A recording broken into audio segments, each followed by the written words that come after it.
What's going on, everybody?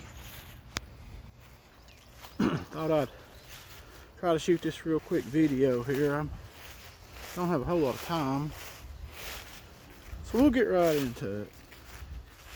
Had a lot of people question me about the feral men of the Great Smoky Mountains and what I know about them.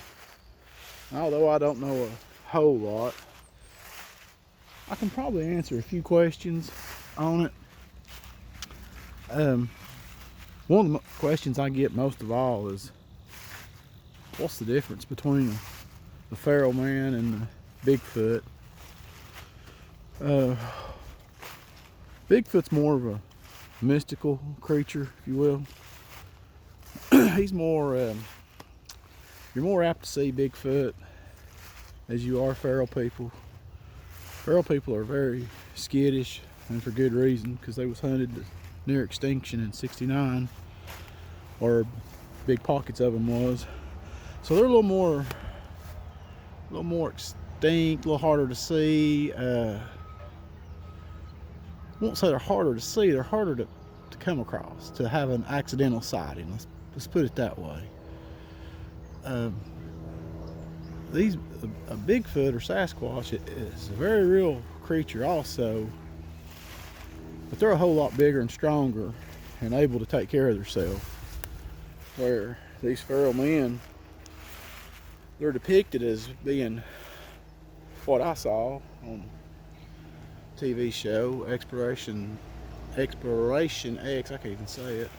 It was they were big and fat and overweight, and you know, these things don't eat like that in the mountains. They eat what they can catch, and they eat berries and just whatever they can scavenge, and probably each other. I also had some people ask me about the clicking noise that people hear. Sorry about all this racket outside the road. This clicking noise that people claim that they've heard in the woods as a form of communication. And yes, that is true.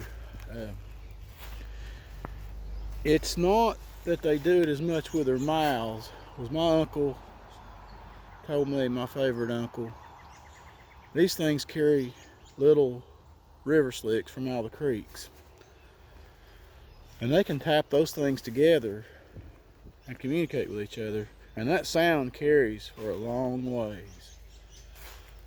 It's copperhead season, so I gotta watch out. Those things carry for a long ways. That sound does. If you ever hear anything like that where you're at in the woods, coming from two different directions, then I would turn around and leave. I wouldn't go any further. But you wouldn't hear stuff like that more than likely on a trail. I mean, you possibly could hear it way out in the woods, but as far as these trails go, you're safe on these trails as long as you don't go alone. I recommend you take somebody with you. People always also ask me what I think actually happened with Dennis Martin, and we've been over that. I get this with Dennis Martin. I get a lot of flack from that. A lot of people saying, "Well, you can't prove that a wild man took him, or you can't prove that these wild men exist, and your uncles used to hunt these things and be paid." Well, no, I can't. And you can't prove that they didn't. So there we go. I guess we're even on that. So I don't want to try to prove it. It's just a common sense thing. The mountains is not a place where people take their kids to roam freely, where a predator,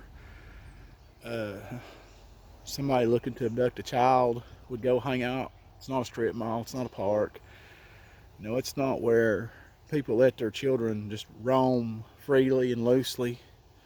And what happened with Dennis was a terrible thing and mistake. And this thing probably heard those kids playing and laughing from a distance, come up to see what was going on. And probably when the kids went behind the bush, it took the the weakest one. They're like coyotes. They take what's going to put up the less of a fight. And I'm going to say that's what happened to Dennis Martin. Can I prove it? No. Can you prove it didn't? No. So we'll move on from there. Also,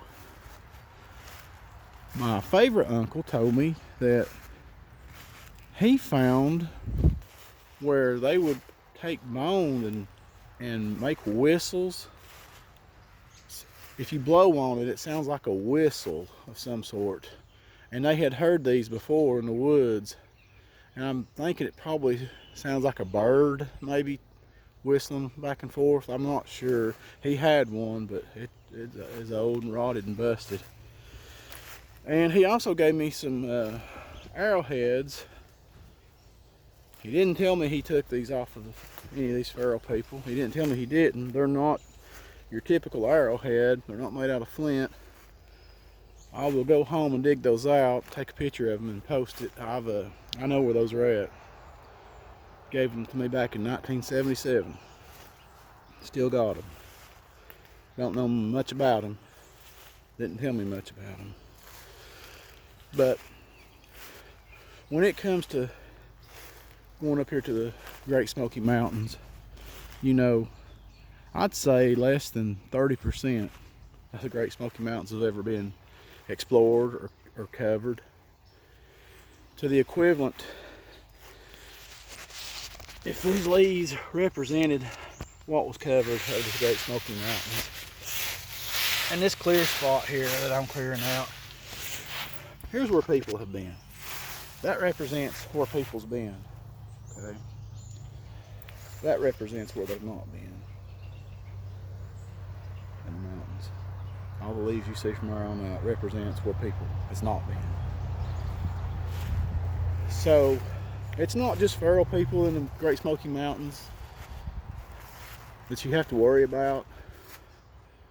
There's other stuff out there too. When you get so far back in those woods where there's nobody, I mean no civilization, and nothing's afraid of being seen or exposing itself to you, there's some dark and scary things way back in these hollers and mountains. And I've had a lot of friends who've come across different things.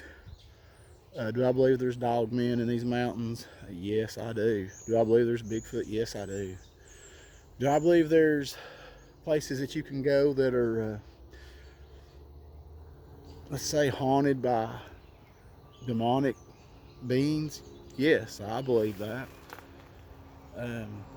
What are these transparent figures that some of my buddies have seen just outside the park boundary when they've been hunting? I've had two buddies now tell me about this. So there's a lot of unexplained things when you get back in here. You get back in the woods of the park, and way back in those mountains where nobody's ever been. Probably not even a lot of the Indians explored all that. It's deep, dark country. But I wanted to cover a few other things here and then we'll move along. When it comes to the feral men being hunted in the park, when did that stop? I think that stopped around 1960, maybe 61. The park started getting to where you couldn't go in there and hunt with high-powered rifles. And I'm going to assume it probably went from the 20s to then. And there wasn't numerous amounts of these feral men brought out. I mean, there was some, yes, but not numerous amounts. And my uncles, they didn't see these things as anything paranormal at all. They were just there. They would come out and come down and take your hogs, chickens, whatever you had. People feared for their little children. They were more of a nuisance, I'm going to say. But the government knew they were there, knew that the park was going to one day be a very busy place, and ultimately knew that this was going to happen. And it did.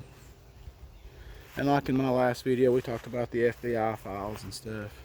You know, the FBI wouldn't go to Spencefield and investigate, but they'll investigate a pillow maker, a My Pillow guy, under heavy investigation. What took this little boy, killed him? Well, we really don't. We are not allowed to investigate that, even though it is federal land. That's not what we do. So go figure, right? I had something else I was wanting to tell you all too. I can't remember what it is now. But I'm gonna try to make another video here in a couple of days, guys, and post it up, and get back in here and talk to y'all. If you come here, you're safe. If you come to Gatlinburg, if you come to Pigeon Forge, if you go to the park, you're fine. Like I've always said, just stay on the trails and go with other people. It's when you get off the trails and you get way back in there that other eyes of other things get on you. That's when you've got to worry. Nobody can't hear your screams. But I'll get back with y'all. We'll talk about some more of this at a different time. Till then, guys, I'll catch y'all later. Thanks.